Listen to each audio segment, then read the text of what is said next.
Hello, everyone, and thank you so much for joining me here on Daily Spark with Dr. Angela. I'm your host, Dr. Angela Butts Chester. You guys know who I am, and you know what I like to do on my show. Say it with me. I want to enlighten, inspire, and empower you to become your best self. Now, scripture reminds us that the tongue is a small thing that makes grand speeches, but a tiny spark can set a great forest on a fire.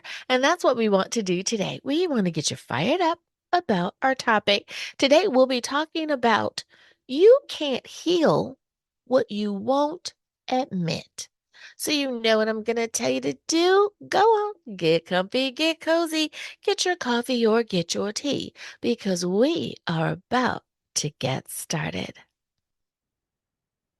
Hello, everyone, and thank you so much for joining me here on Daily Spark with Dr. Angela. I'm your host, Dr. Angela Butch Chester. Welcome, welcome, welcome to the show where we like to have real conversations about life, growth, healing, and enjoy everyday moments that shape us as best as we can. Today, we are going to talk it out about this particular subject, and that is. You can't heal what you won't admit. Our foundational scripture for today is Psalm 51, verse 6, and it reads, "Surely you desire truth in the inner parts." So I love this because it's about not performing. It's about not pretending. It's about not having polished answers, but instead looking at things through an honest lens. And I say that because far too often we look at the possibility of something, right? Depending on our education, our skill sets, our just personality types, far too often we're able to see the potential that someone has.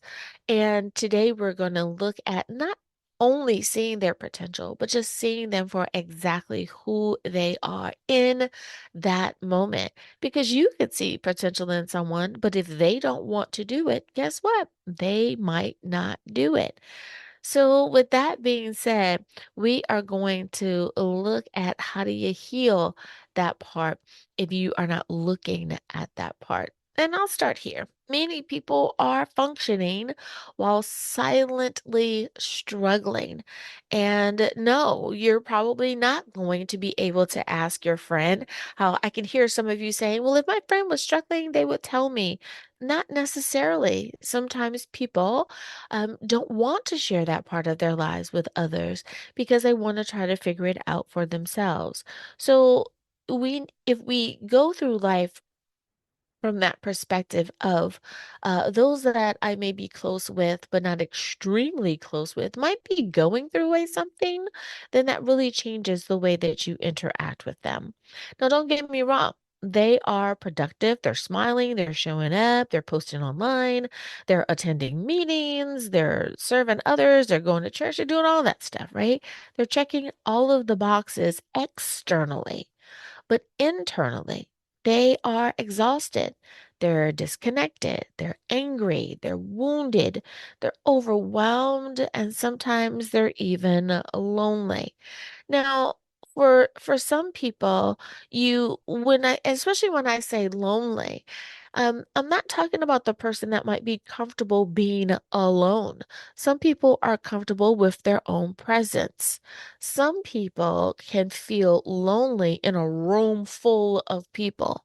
So it's not the number of people in the room with your person or with you for that matter. It's about the emotional connection that you have at the time.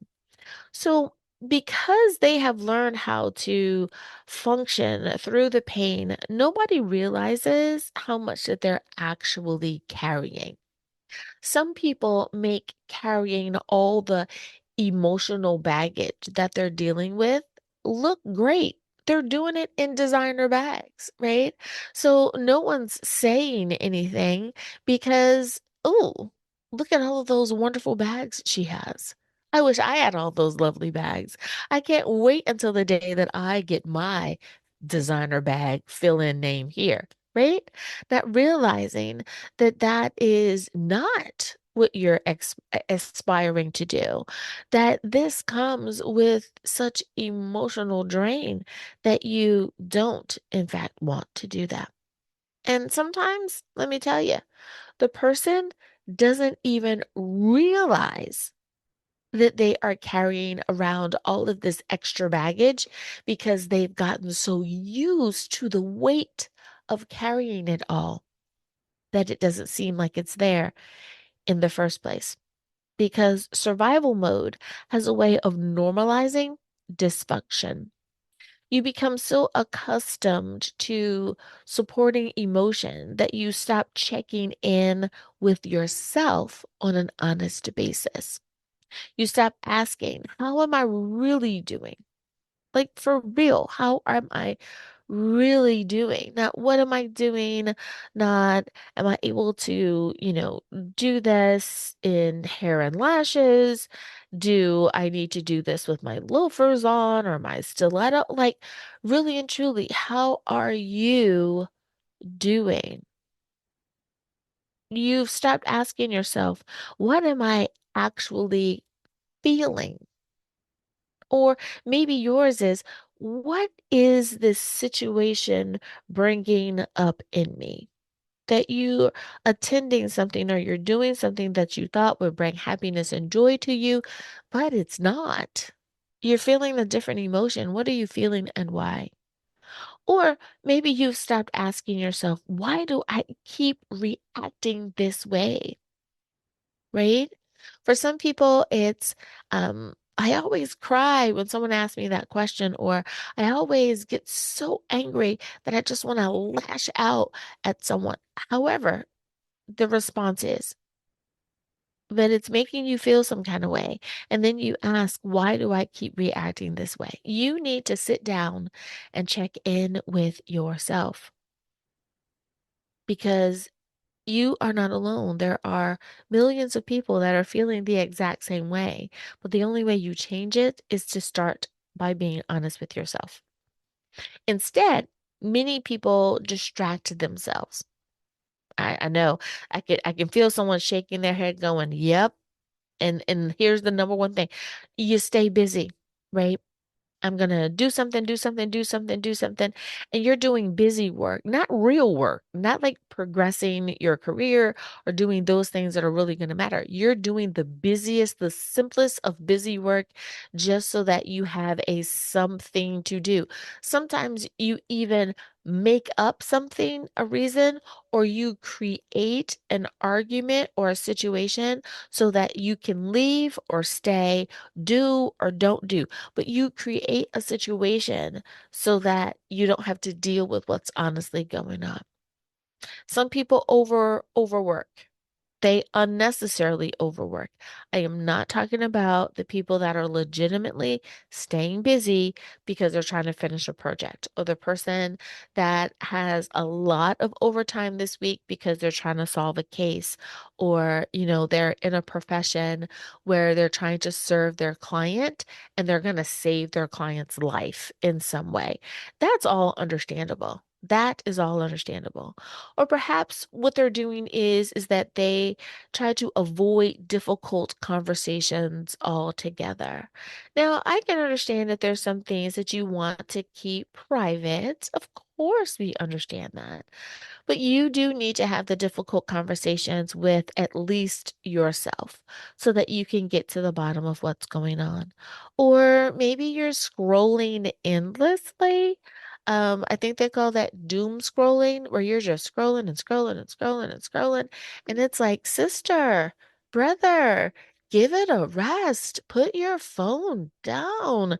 Every day is not a day to scroll, but it is a day of Thanksgiving, right?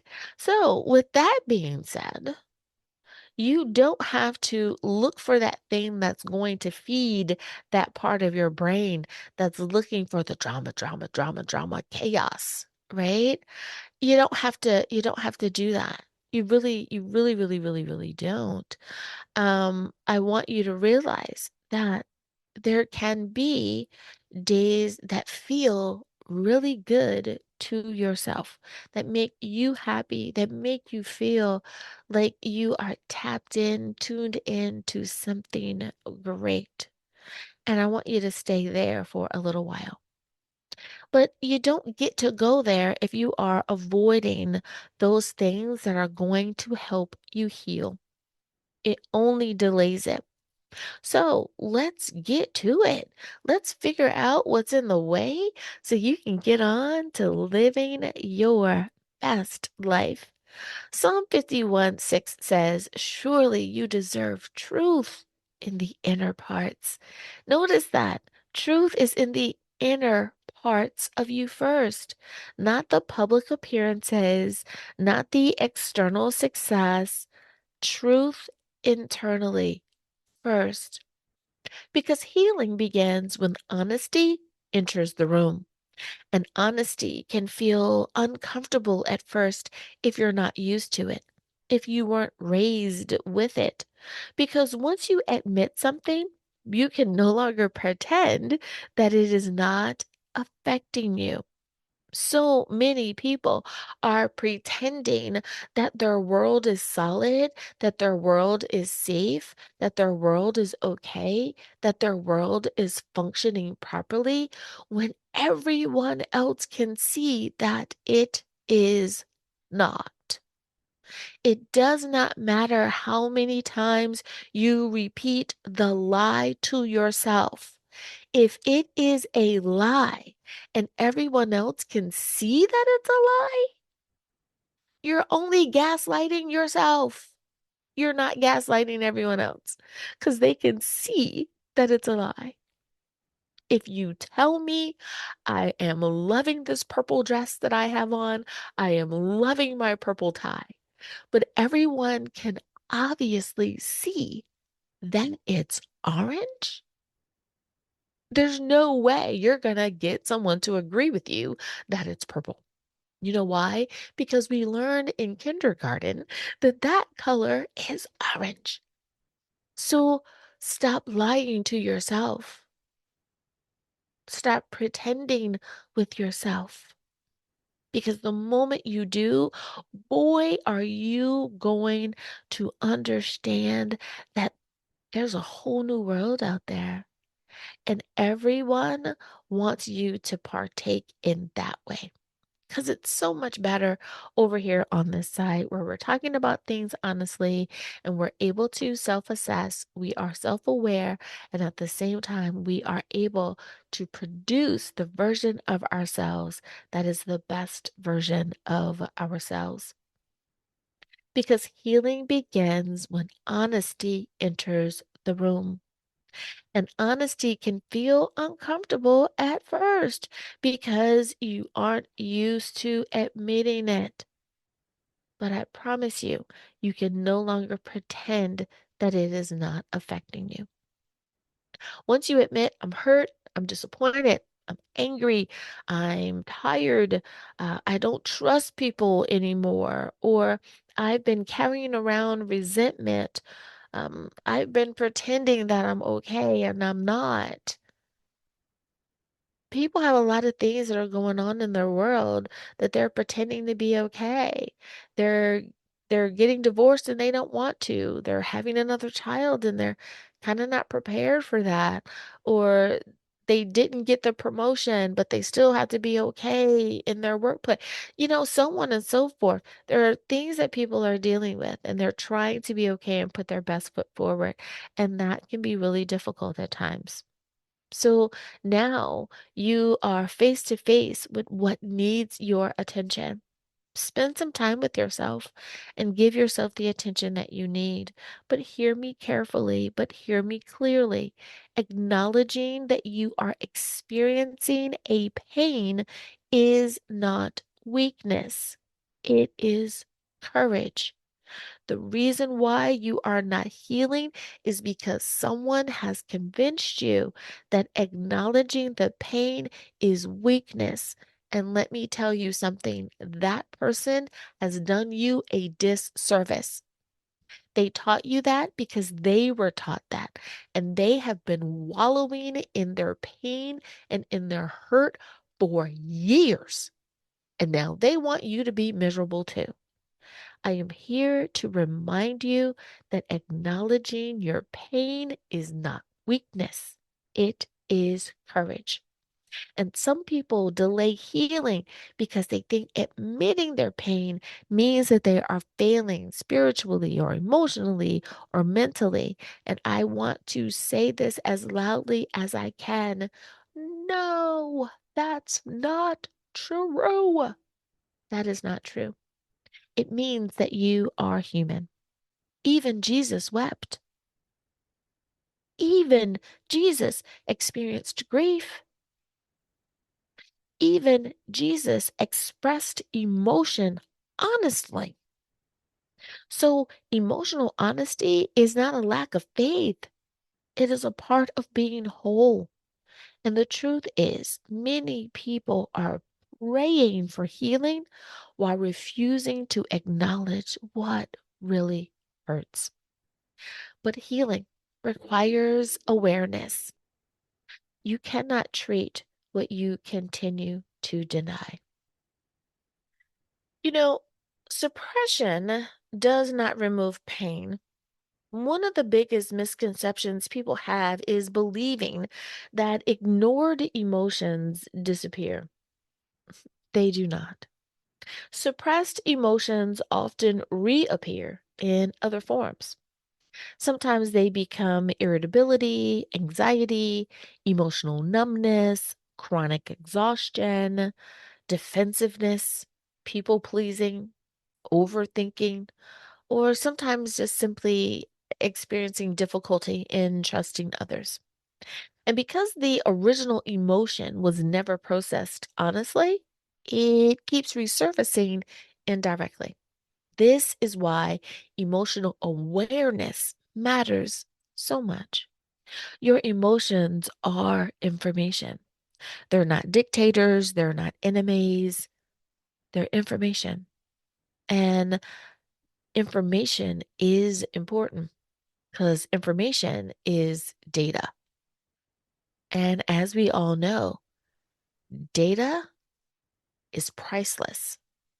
Having the facts, knowing about yourself is so important. So learn about who you are, what you want, what you don't want, how you want to live your life, because that is where you will find the key of discovering what it is that you need to do. Information can reveal where you feel unsafe, where you feel unseen, where boundaries may be needed, or where grief still exists, where healing still needs some attention. If you had a loved one that passed away recently, but you're trying to walk around as though everything is okay, but you're not okay with your person being gone, it's okay to acknowledge that, I thought I would be further along right now, but I'm not. So I'm not. And I need a little bit more time to really move past that. That is okay. As long as you're talking about it, as long as you're making note of it and you're able to see what's going on and where you are. Every step forward is always a positive day, but even if it's a baby step, it's still a good step. And many people were never taught how to process their emotions in a healthy way. So they have difficulty with those things that they're not most familiar with because, again, they don't know how to process it in the first place. So they were taught things like be strong, don't you cry. There's nothing wrong with you. Wipe your face. Don't cry. Or keep it moving, buddy. We don't have time for that. Don't stop. Keep it moving. Or maybe the phrase that you were taught was pray on it, but move on it. Like, keep it going. You can pray, but don't stand still. Keep moving. There's people backing up behind you. Keep it moving. Or perhaps you were taught, listen, just ignore it. Just push it out of your mind. You'll be fine. Out of sight, out of mind. But emotional suppression is expensive. Eventually, the body keeps score. The nervous system responds. The mind becomes overwhelmed. Relationships become strained. And people wonder why they feel disconnected even though they keep pushing forward. It is because unresolved emotions do not disappear through productivity. You cannot outrun emotional truth forever. At some point in your life, your inner world demands attention. And let's normalize something today. You can love God and still need healing. You can be successful and still need emotional support. You can be strong and still feel tired. Strength is not pretending that nothing affects you. Real strength is having the courage to face what does. And I want to say this gently, but I do want you to hear me. Some of you have become experts at taking care of everyone except yourselves. You notice everyone else's emotions, everyone else's needs, everyone else's struggles. But when was the last time you slowed down long enough to acknowledge your own? Because emotional neglect does not always happen from others. Sometimes we neglect ourselves emotionally.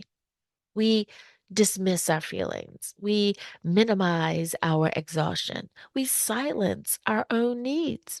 And over time, we lose connection with ourselves. But healing requires reconnection. Alrighty, everyone, it is time for us to take a very short break, but when we come back, we will continue this conversation. We'll be back right after this.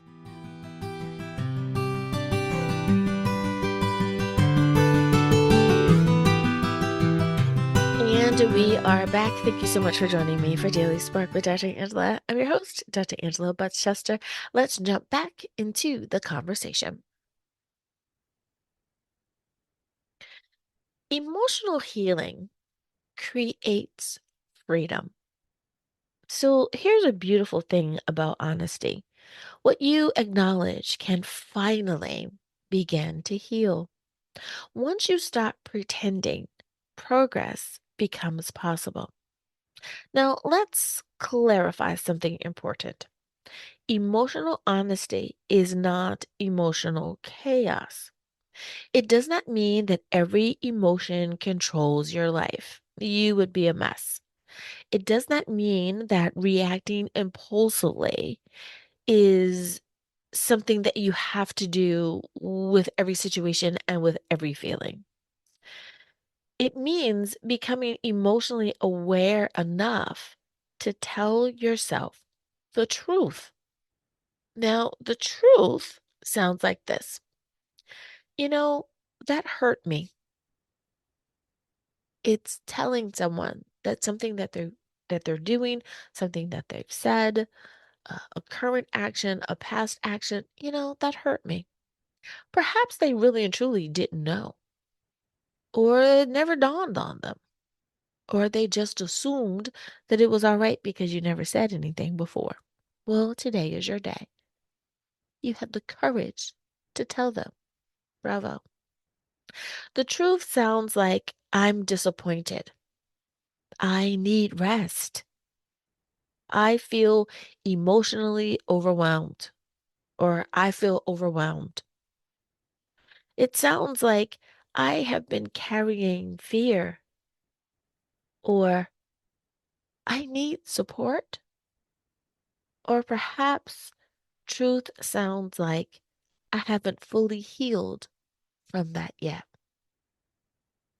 Each one of those examples is an example in anyone's life around the world.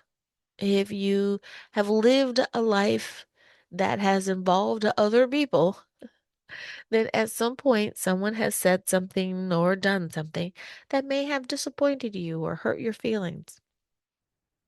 They may have done something that required you to pause for just a moment. And because of that, we all can understand how important that kind of honesty creates a space for us to heal, because healing cannot happen in denial. And many people stay emotionally stuck because they fear what honesty will uncover. But let me encourage you, the truth may feel uncomfortable temporarily, but avoidance creates long term suffering. Honesty leads to freedom. Now, freedom does not mean that you suddenly never struggle again, but it does mean that you stop hiding from yourself. And there is peace in that. There is peace in no longer pretending that you are unaffected. There is peace in no longer performing strength constantly. There is peace in allowing yourself to be human. And often, emotional healing begins in every single small way of achieving these things. Maybe it begins with journaling honestly, or having a difficult conversation calmly, respectfully. Maybe it begins with setting a boundary that you've always wanted to, but you didn't have the courage to do so before. Maybe it's going to therapy. It's not listening to your family members, your friends, a coworker, or anyone else that you've trusted with the information, but believing in your heart of hearts that you could go to a therapist and that they would help you work it out. Maybe it's admitting that you are tired. Listen, we're not as young as we used to be, and stuff might make you tired sooner than you would like. But the truth of the matter is that you're tired. So we need to learn how to work within this new place where we are. Alrighty, everyone. I want to say thank you so much for spending some time with me here today. You could have been anywhere and you chose to spend it with me, and I thank you for doing so. I hope that I once again enlightened, inspired, and empowered you. As always, may the Lord continue to shine his face upon you. May you receive his grace and his mercy in all that you do. Until next time, everyone, remember that you are blessed in the Lord. Have a great day, everyone. Bye bye.